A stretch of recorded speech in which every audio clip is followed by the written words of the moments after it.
I'm back at Clipstone Old Quarter today, and I'm having a wander out because it's such a lovely day. This seems to be the first sunny day for ages, to be honest. It's certainly the first day that's not been blowing a gale for about a week, but it seems such a long time since I was able to get out.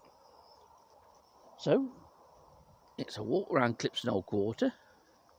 There's been some works done to the top of the grass strip, as much as finances will currently allow. So we'll have a look and see what has been done.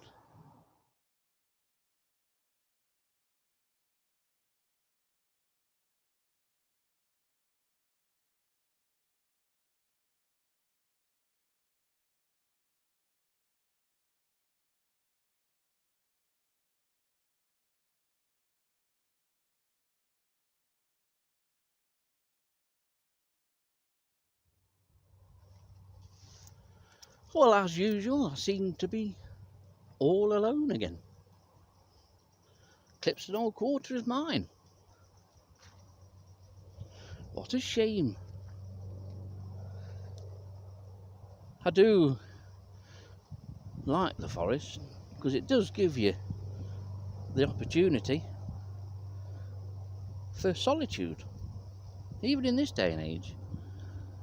But with Clipstone Old Quarter being as far away within the Sherwood Forest National Nature Reserve as you can get from the major oak, you tend not to see many people. The odd dog walker, the odd person on horseback.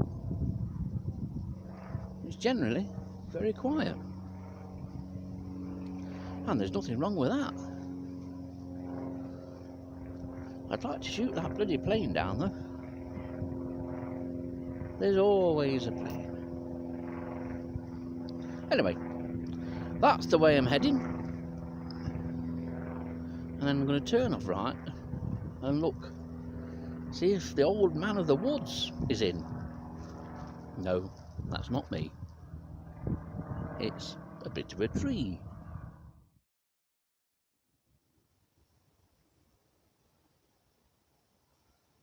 I'm just sat here with my friend. The old man of the woods is here, look. There's his forehead, and his eye is here, and his nose, and there's his mouth. He's sort of looking down. Other people, despite the shade of a young birch tree in front, may well even be able to make out a lamb. There's the lamb's ear, and the curly hair on the lamb, and there's the lamb's face. Doesn't show up so well today with the lighting, but it's nice to know my old mate's here.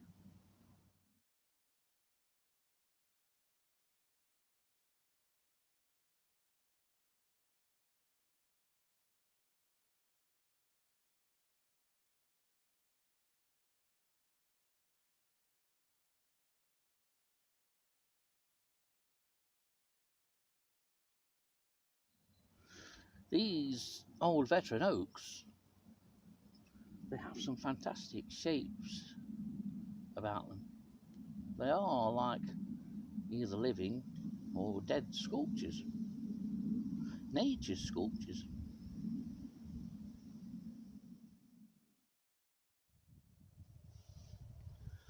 Here's a magnificent veteran oak, one of two, side by side. The one I'm going to show you in a minute has no leaves on it whatsoever, and yet this still has a full canopy on. But it's quite unusual. A lot of the leaves have come off the older oaks and the veteran oaks now. This one is still giving it a go. It's putting up a fight and clinging on to 2021. It's amazing how different trees almost have their own personalities, both in structure and in behaviour.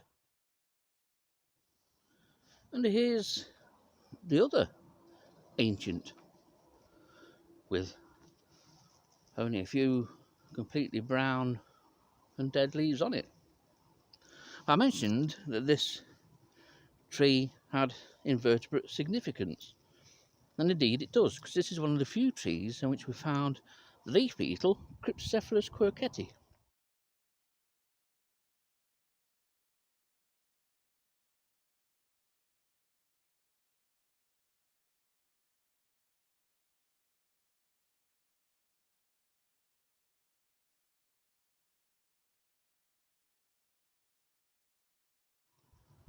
Indeed, it was the tree where we first found quercetti, Dillis and I, and it was during a heavy shower when we had to take cover.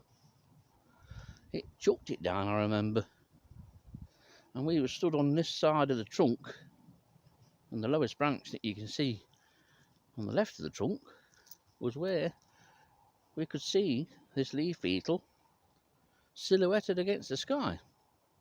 And that leaf beetle was Cryptocephalus quercetti, which is Red Data Book 2, if I remember right. But this junction here, there's a path that I'm going to go up in a minute that heads left of this quercetti tree and heads up towards the centre tree.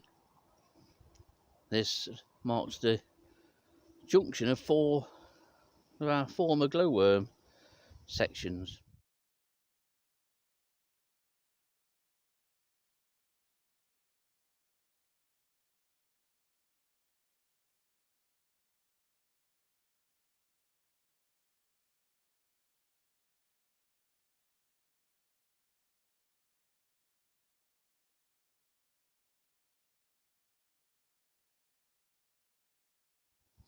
If only I can remember. Well, L runs off to the right, M runs off to the left. I seem to think that the one straight ahead was N, which ultimately runs into I, and then there's the path that I'm stood on.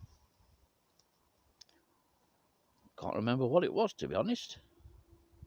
It might have been P, and quite often Dillis would come and cover so much of this path while I would head up to a solitary pine up that path. And that way he was able to cover more ground in a shorter time.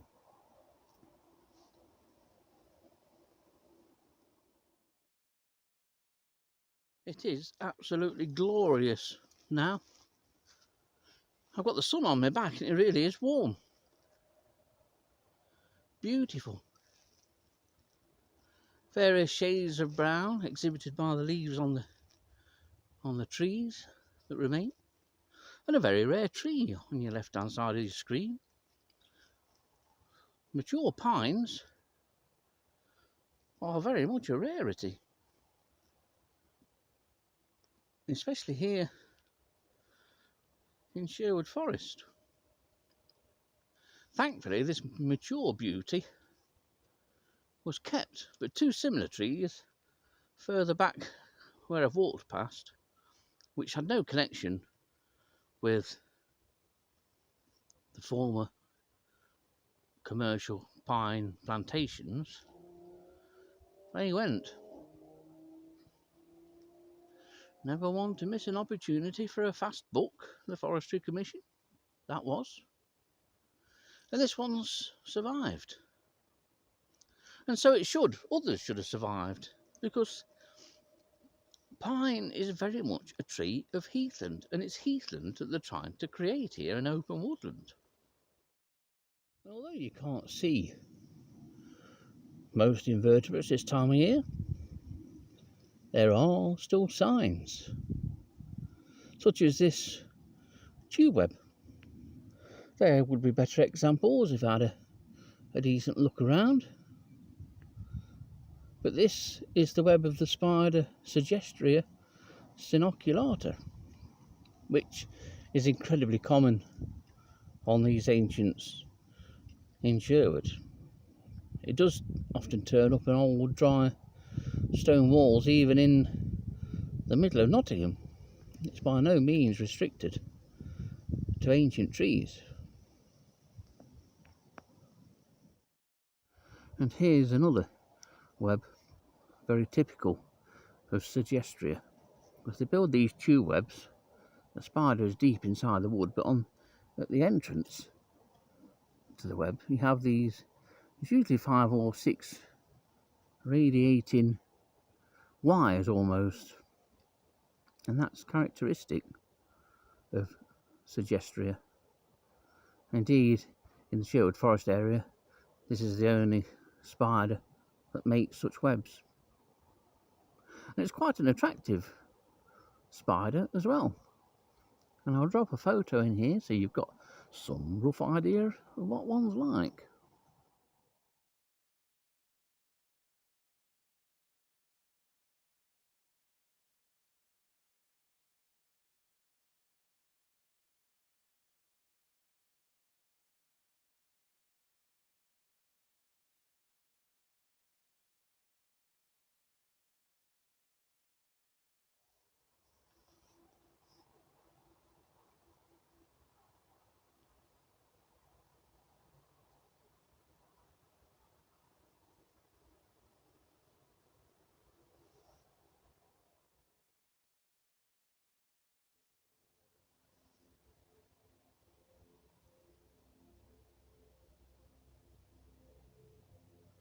Here's another example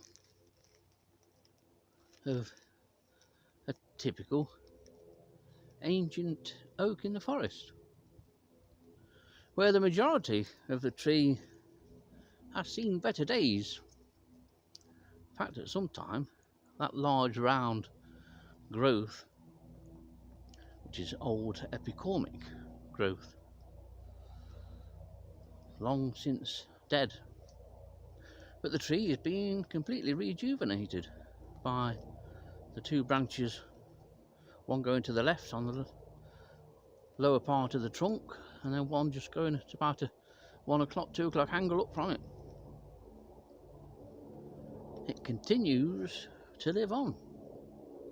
It's a fabulous specimen. There are some beautiful trees at Clipstone Old Quarter. Not so many ancients here as in the country park, but still a good number nonetheless.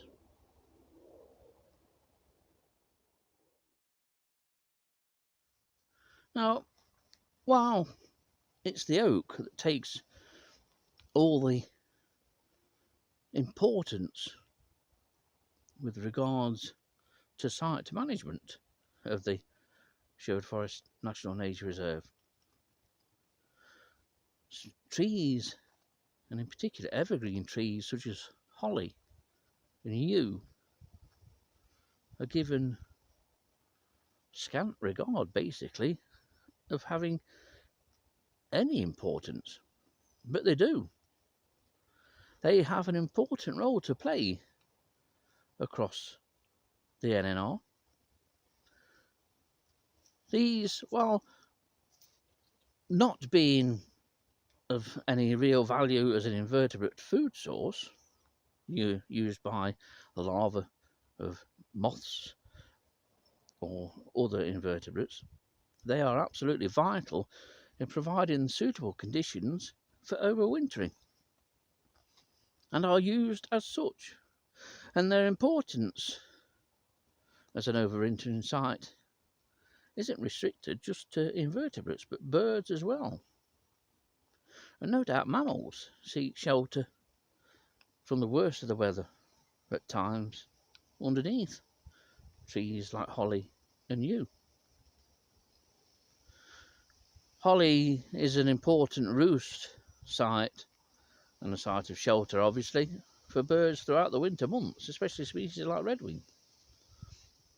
And that importance has probably grown with the removal of the pine forests and the pine plantations that were here a few years ago.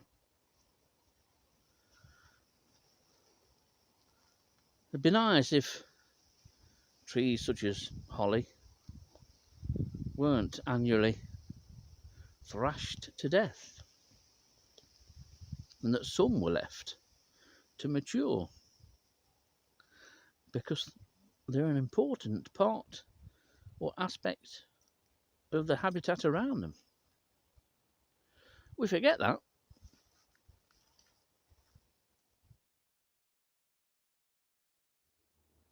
Well, as the cloud starts to increase a little bit, I'm now just starting to walk down section D, and there was a work party here about a fortnight ago, and they've done really well actually on the right hand side of the path here. It's opened it right back up. Could still do with the heather being trimmed down by about half while it's still possible to do so. Unfortunately, bad weather, I presume, has put paid so far to the work to remove the scrub on the left of the path. And I know funds are limited, severely limited, and it's now hoped that the left of the path here in section D and possibly in section C gets sorted. Unfortunately, the rest of the grass strip won't get done at least this year, but if work can be seen to be beneficial, then maybe money will be made available through some stewardship grant in a year or two. Unfortunately, the damage to the glowworm population at Clipstone Old Quarter, especially in the length of the grass strip here, the sustenance strip, the damage has been done. And as I've documented before in other videos earlier in the year, the damage has been totally unnecessary. This used to be a grass strip with a certain amount of heather, as you can see here, that was cut annually, either from September onwards in the end of the year or early in the new year. I think it's even been done as late as March, but the key factor was that it was done, and it only took one tractor with a gang mower on the back. Probably took him half a day, job done. It was last cut about 5 years ago, no more than 5 years ago. Well, like a chief chaff. And you can see how it's grown up. This section is nowhere near as grown or overgrown with scrub as other sections further down, all within the space of a couple of years. And it seems that no money can be found for this site of special scientific interest, which is part of the Sherwood Forest National Nature Reserve. And yet there seems to be a bottomless pit for works on Budby South Forest and within the Sherwood Forest Country Park. Money for fencing, it seems to be never ending. Yet there's no money for this place, yet it's so important.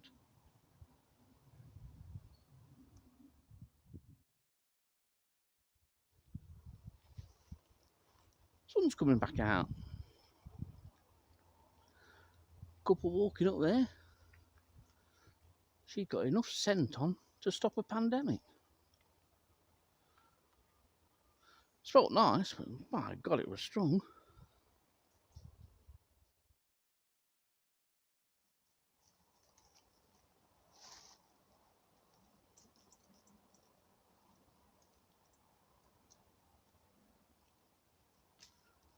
You're probably thinking to yourself, now what's the old duffer doing? I'm having a casual look for eggs of the purple hair streak butterfly.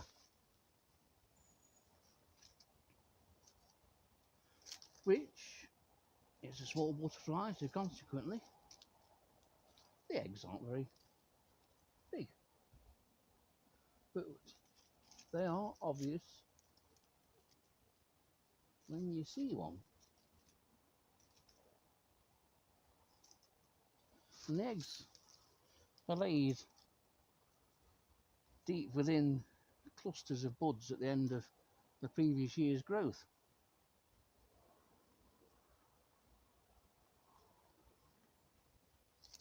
Painstaking pastime, but worthwhile if you find one in the end. And there's the southern edge of Sherwood Forest, part of Clipstone Old Quarter initially, and then as it continues to the far right of your screen, ultimately becomes the boundary of the country park.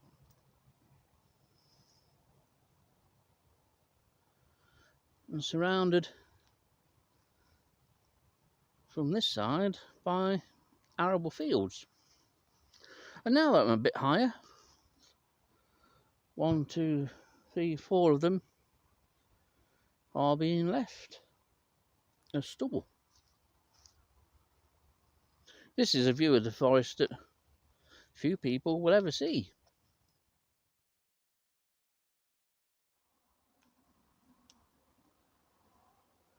I'm standing in what's very quickly become quite a rare habitat in Nottinghamshire, especially in the Sherwood Forest NNR, because I'm standing in a belt of pine trees.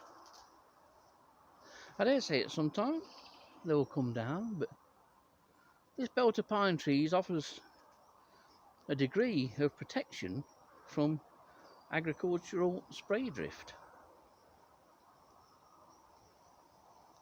And although habitat like this isn't usually the best for a wide range of invertebrates,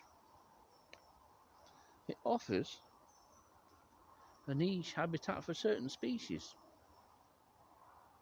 There's quite a lot of holly under these trees here, and so it provides a winter roost site for many redwing.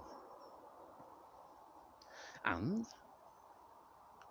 there's the odd oak that's still providing a bit of autumn colour.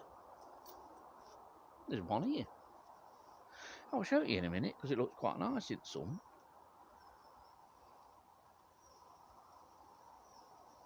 Standing under pine trees is quite an experience, really.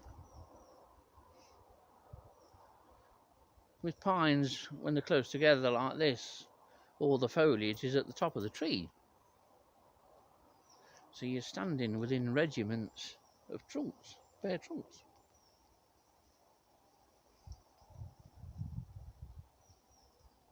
They don't all make you feel small